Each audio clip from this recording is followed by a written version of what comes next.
Shelby Oaks, a movie that is continuing the saga that we've seen of content creators / YouTubers cross over into the mainstream and make feature films. More specifically, in this case, horror films. When we're looking at the Philippa brothers and what they did with Talk to Me and Bring Her Back, and then unfortunately this year with House on Eden, it was made by Call Me Chris, we've seen various different qualities of horror movies that are created by content creators. Now, although we've had the bad ones like House on Eden, we've also had some amazing ones like the ones that the Philippa brothers have done. So I'm excited to talk about where Chris Stuckman's film Shelby Oaks falls into that range. Let's talk about it. Roll the intro. You're now watching The Captain.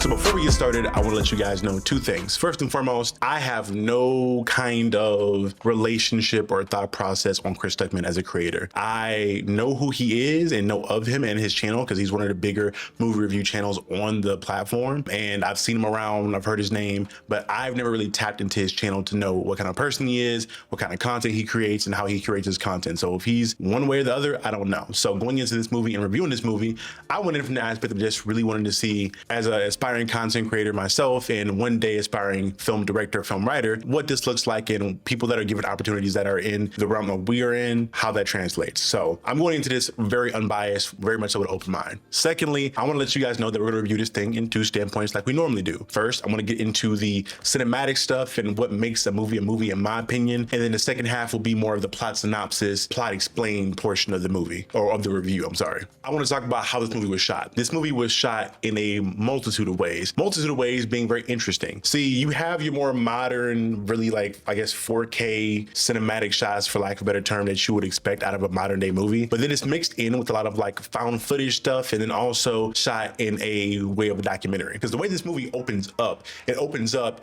as a documentary within a movie, where it's kind of doing a pretty good job and honestly a brilliant idea of giving exposition and building up the situation that we're in, but doing it through the lens and guise of a documentary, which again, if you're a documentary fan out there, you'll probably enjoy this presentation, which I was, so I did. I thought it was cool to give the breakdown and explain the characters and set up a lot of stuff and set up a lot of, we'll say MacGuffins and different things like that and symbolism through the guise of a documentary. This movie is based in like 2008 or like the late 2000s. So a lot of the childhood footage that you'll see, like documentary style, some of the footage that would look like it was been recorded like in the early 2000s or like the mid to late 90s. And it's dope in the way that it's done, because you get to play around with a directorial style and a different way of shooting things in multiple different ways. So if you're a fan of, I guess, cinematography and how to shoot these different things, this may be of interest to you because you're getting a lot of different ways of shooting a movie within one film. Secondly, I want to get into how the sound design for this is done really well. I mentioned in the previous review I did for a movie where I discussed how in most horror movies, music is a significant thing that is used to manipulate the emotions of people, even down to a scientific method, because people understand through like music theory that there are certain notes and chords and tones that are meant to disturb the human body. It just naturally does it. It makes us feel uneasy. I think the devil's tritone is like the number one thing that is utilized throughout different forms of music to make us feel uncomfortable. And outside of that, most horror movies that have a serial killer or like a big name person has like a theme that goes along with it. Think the Friday the 13th music, Nightmare on Elm Street music, Halloween. This movie does something that I had issues with in The Good Boy in regards to a lot of like lapses of music in general. And usually whenever you have this happen, I think Jordan Peele does it a lot, to where you'll have this lapses of any sound happening and then like maybe like a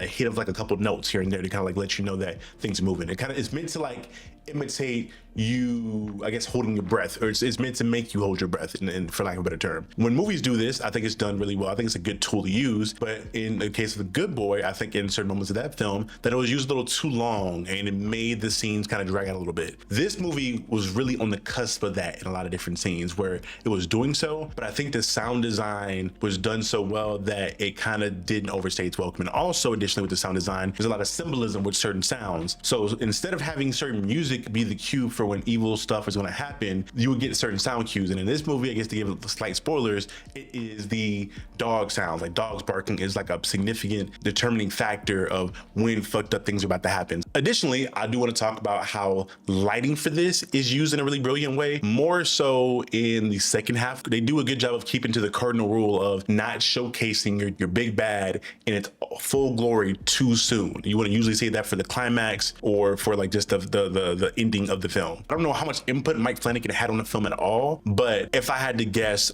how much input he had, it could be down to like some of the design choices, because that definitely like is a callback to a lot of stuff that he's done in his career in horror. But keeping to that same note, they did a good job of setting up how whenever you hear these dogs barking, they're usually an indication that he's around, or whenever you would get near a mirror, or not mirror, but near a window, you would have the idea that he may be on the other side of that window, because they established that as a thing that he does earlier in the film. So literally whenever you're getting throughout the movie and you're seeing wide angle shots, because wide shots are a thing that this movie like beats down to the ground into your head, that you're going to see these wide shots. But the dope thing about it is when you see these wide shots, you're always looking for what's in the background, because usually throughout the movie we've seen even early on that whenever there's a wide angle shot, you need to be looking for something in the background, because something's going to be showing in the background, literally to the point to where early in the film they like hard focus on certain aspects or certain like frames to show you that something is there that you may not have originally seen, and they go back to the same shots and the same photos. So I think that's a really cool way of, again,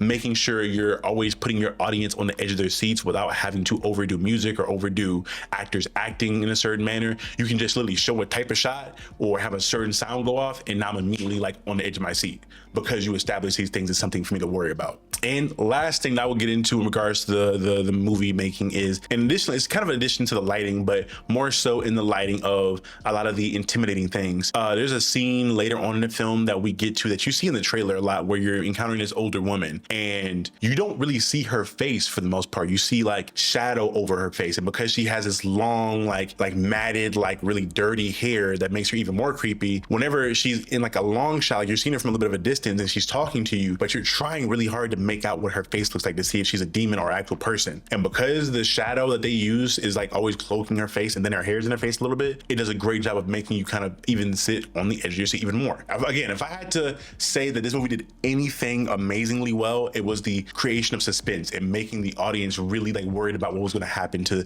the main character and the actors or whatever it may be. They do a good job of that. That's enough of the breakdown of like the technical stuff. I want to get into this plot and explain the plot synopsis. Let's get into it. So this movie is really definitely, you can tell, made by a YouTuber, and a YouTuber that's been in the game for a while, because it's kind of a callback to the way that not just YouTube used to be in the like mid 2000s or late 2000s, but the way the internet used to be used in the late 2000s. It's kind of around a time where like comic conventions or conventions weren't really at their peak yet, so there's not a million people going to these conventions year round. It's more so of a niche thing that if you're a fan of these different types of things on the internet, you go to, because we are pretty much arriving in a story to where there is this YouTube channel that essentially is a show. It's a YouTube ghost hunter show for the most part. If you watch House on Eden and you're familiar with like Call Me Chris and how she did that movie, it's kind of a similar concept, but done a lot better. Where you have these 4 co-hosts or members of this paranormal investigative YouTube channel show, and they go from place to place investigating really scary, eerie places, and put it on YouTube for the bread and for the clout. We essentially get into this case to where these 4 different people that are a part of this channel, this show, go missing after one of their big cases. They just disappear and are gone for years at a certain point. And we understand what happens to them later on when there is a man that arrives, like I guess like midway through the documentary being filmed, or like maybe at the end of, or at least from the part that we see, where he arrives at the front doorstep, says that she finally let me go, and then he ends his own life. After he ends his own life, our main character, Mia, played by Camille Sullivan, who does an amazing job in this film, she finds this tape that has found footage from the night that her sister, who is a part and pretty much the main host of this show, this paranormal show, it's a tape showing what happened to her and her friends. And on the tape, we essentially get to see that this man was lingering around the place, ended up murdering all her friends, like pretty gruesomely. I think it was done pretty well, and like the kills were done pretty well, and then kidnaps her away. The sister that was kidnapped was played by Sarah Dern, which her name's Riley in this movie, and we essentially have her taken away, never never be seen again. And this footage is the first bit of evidence that they have or has ever been found for the last 5 to 12 years after the disappearance of the 4 of them. Because the police have pretty much for the most part kind of given up on the whole thing up at this point, the sister takes upon herself to say, hey, in this footage, all we see is that the person that murdered my sister or murdered my friend and kidnapped my sister is the person that took his own life on the doorstep. And again, I think I didn't mention that. The person that ended his life in front of her on her front doorstep was the person that we see on footage murdering all the friends and kidnapping the sister. And his name is like Wilson Miles or Miles Wilson, something of the sort. We then go through the whole process of her using that footage to track down her sister, because at this point she doesn't trust the police. She thinks the police are just gonna, end the case and close the case out because the murderer that murdered her friend and kidnapped the sister is now dead. So she decides to take upon herself to find this thing, to find the place and go back to where they disappeared at. And because the last place they visited before the disappearance was this prison, she decides to go to a different prison or some kind of office that hosts the original warden from the prison, who is played by Keith David. Keith David is someone who just, whenever I see him make an appearance in the film, you know it's him. He just has this big personality and presence on screen. I mean, I love seeing him in a horror so much because he just has that same voice and eeriness that somebody like a Tony Todd had, Lord rest his soul, when he was around. He's probably in a similar vein. So when I saw his name in the opening credits, I was like, oh, I can't wait to see what role they gave Keith David in this movie. And the limited role that he had, because he isn't in this movie for too long, he serves his purpose. He gives essentially a bit of exposition on who the murderer of, or the host of the show, the person that kidnapped her sister, who he was. And we essentially find out that he is this really disturbed man who was in this prison. And once he got to this prison, the prison kind of started to go to hell right after that, a little bit literally and figuratively, where there's, I guess, an incident to where a computer glitch happened and all the doors within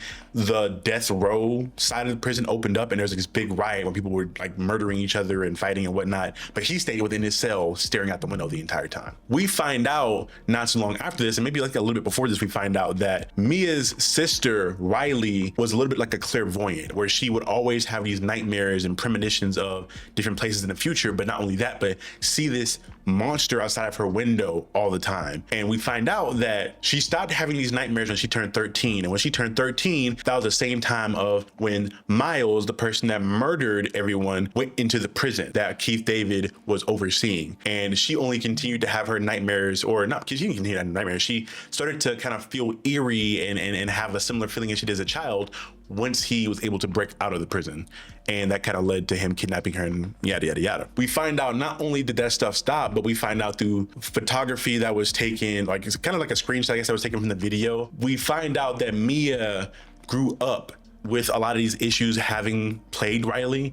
She essentially was having her night terrors, having her nightmares, and she said one night she went to go sleep with her sister to make her feel calm, and she did, but she then herself saw the demon or the monster that her sister was seeing all the time in the window that night as well. So we know that this demon has been following their family for a while, and that now we understand that it's not just something that's in Riley's head, but something that Mia is out actually seeing herself as well. Right after this, we don't really get more exposition on who this demon is or what this monster is, but we do the whole early 2000s thing to where the main character being hunted goes to the library and looks up articles or looks up this random website on this really, I guess, ambiguous web browser, trying to do research on what this thing is. We find out through her searching and through seeing the text that this demon is an incubus. And for people that aren't aware what an incubus is essentially a male demon that sexually assaults women in their sleep. And it's kind of messed up. So if you think of what a succubus is in regards to a woman demon that sexually takes advantage of men and kind of drains them of energy, and you've seen it in different forms and fashions. You've seen a succubus, but an incubus is essentially the male counterpart of a succubus, but majority is based around sexual assault. So it's kind of messed up there. And we learn that this particular incubus later on in the movie is going by the name of Tyrion. We find out that Miles, the person that murdered all the co-hosts of this channel and kidnapped Riley, we find out that he essentially, when he was born, he caused or inadvertently was the cause of the town of Shelby Oaks to pretty much start to go to hell, where the only thing they were able to sustain was an amusement park that was able to provide the money for the town. But even then, at some point, the town has become a ghost town because they couldn't sustain their own economy. And he essentially is depicted as being like this demon child who was born. And we like to assume, or hell, we're pretty much just told by Mia at a certain point that Tyrion, this incubus, was either possessing or was Miles as he was a child. And he was causing all this fucked up shit to happen around him. And then that led to him eventually seeing and catching a glimpse of Riley and Mia, and him now being hard locked on Mia and wanting her. We find out through pictures that essentially show what happens versus, doing the fucked up thing and showing us verbatim what happens or telling us what happens. We see that Mia was not only kidnapped by Miles, but she was then sexually assaulted and forced to bear a child by Miles. And we like to assume that this is going through the control or the means and actions of Tyrion himself. Because the way that we perceive it is, at least the way that I perceive it, is that once Tyrion used Miles what he needed, he allowed him to go off and do what he wanted to do, which led to him going to the doorstep of Riley and ending his own life. And he says the words, "She finally let me go," or "She let me go," or something along those lines before he takes his own life. This whole movie essentially is based around the idea of this demon possessing a man, using this man to kidnap a woman that he wants so that he can continue this cycle of possessing babies and using these babies to cause all kinds of havoc and reap hell throughout the world. So if you've seen a movie like Hereditary, it's kind of a similar subplot there of what Payman was in that film. Demon looking to possess a child or a younger male host and doing messed up demonic shit. And again, there's not a lot of spectacular things to speak on in regards to the plot at the end of the film. We essentially just have the baby be found. Eventually, Mia finds Riley and they get the baby, they get Riley, and they go home. And it leads to Riley understanding that this baby is essentially the Antichrist and needs to be put down. And it leads to her attempting to end the baby's life with a pillow. Mia obviously is not going with this idea of ending this baby's life. So she struggles with her sister, and we see her sister essentially pushed out of a window through this little scuffle they have. And while Riley lay on the ground, realizing that she's not dead, we get a scene of a bunch of what I can only call hellhounds tearing her apart. Because it gets shown to us pretty early on in the film that dogs are going to be like a big calling card of Tyrion, because he even has like a dog-shaped face in his design. And that goes along with the thing I mentioned earlier in the film of the symbolism. A big thing that this movie does throughout it that I love, and something that I wish more movies would do, especially horror films, is the idea of using symbols to cue when you should be worried or when you should feel an emotion versus having a big needle drop or having a big character screaming moment. Earlier in the film, we're shown there's a particular symbol that is like the mark of Tyrion for the most part. And we know that when we see this symbol, he is afoot. Or when we hear dogs barking around or outside, that he is afoot and we're ready to do some fuck shit. So whenever you see that symbol or you hear those dogs, you know weird shit is about to happen. And getting into like the ending wrap ups and review of this movie, I know it seems like I've just been glazing it the entire time, but I do want to say this movie had a couple instances of like not necessarily having its own identity. I think this movie has an issue of feeling like a combination of a Ari Aster movie with a Mike Flanagan movie, from a visual perspective of Mike Flanagan and some of the narrative perspective with an Ari Aster, which again isn't a horrible thing because there's nothing new under the sun for the most part. Like when I look at something like a Sinister or an Exorcist, their demons stand out a lot more because they have particular looks and particular MOs. I think you could still go around the lines of having the incubus situation, but maybe, I don't know, putting a little bit more spin on how he goes about creating the Antichrist, or even like what his plan is with these children. Because for the most part, if you're going to tell us the entire way that he goes about creating these little demon babies, you might as well tell us what he's planning to do with these demon babies. So at the end of the movie, where we see that Riley is going about trying to end the life of this child, give it a little bit more weight. I think this is another one of those movies that is going to go under the radar, like with The Good Boy, that is a really good movie, but because it doesn't have the big promo dollars, it may not get the same attention. Even though it has some bigger names attached to it, like a Mike Flanagan or a Keith David, I think these names are a lot more niche in regards to fans of the genre and also just fans of movie making in general. Not too many people know who Mike Flanagan is. They know what his projects are, but I don't think they're familiar with who he is. And people know Keith David for a lot of his roles, but I don't think he is one of those big major names that's a box office draw like Dwayne Johnson or Will Smith, where like people, you can draw in a good number of people just wanting to come see them in particular.